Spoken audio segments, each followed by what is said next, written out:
Topping news tonight, the Coalition for Responsible Taxation has credited two New Zealand value-added tax experts with raising its level of confidence as it relates to tax reform. Coalition co-chair Robert Myers says unlike the Bahamas government, New Zealand involved the private sector from the outset. However, he is confident that if the Bahamas follows the New Zealand VAT model, the country can effectively achieve both tax reform and fiscal reform. Vonnie Toot reports.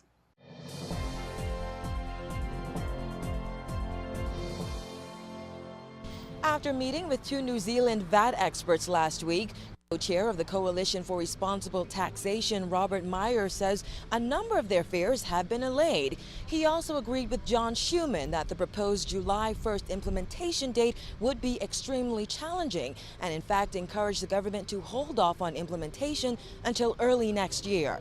They've helped to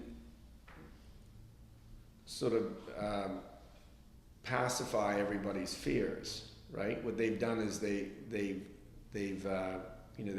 looked at what we've said, and they've said yes, these are good things, and so it's helped the government, it helped us, it's given everybody a level of confidence that what we're talking about and what the government is talking about, are not too far apart. Myers applauded the government for inviting New Zealand VAT experts Don Brash and John Schuman to the Bahamas to make recommendations on the proposed tax, and said there would be a greater level of confidence if the Bahamas followed New Zealand's tax reform model. If we all work together and we take good advice from people like that have shown that they can do it positively, there's no reason we can't get this right and pay off our debt and be one of the strongest economies in the Caribbean. There's absolutely no reason. I'm convinced of it. So they got it right when they brought them here. That was a good move, and we encouraged that right from the beginning. We said that's great. We look forward to their trip. We wish it had been sooner. Myers says there is a lot the Bahamas can learn from New Zealand, which thought outside the box.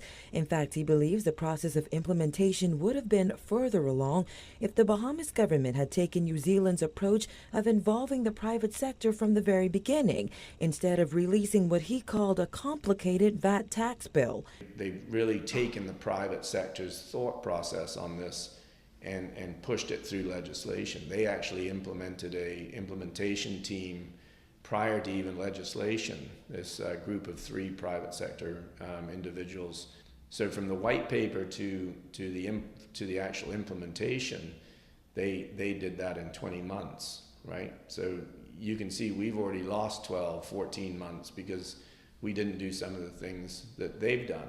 For that reason, the coalition co-chair suggested that the government use the next few months finalizing VAT details and embarking on a detailed education campaign. It's certainly not July 1st. Do you think it's possible this year? It could be early next year. It could be the end of this year. The Coalition for Responsible Taxation is preparing an alternative tax study for the government at a cost of $150,000. The Christie administration is awaiting final reports from the private sector and another firm before making a definite decision on the way forward. Myers says Oxford Economics report will be made public upon its completion in mid-May. At the end of the day, he says it's not just about tax reform, but also fiscal reform. Reporting for NB12, I'm Vonnie Toot.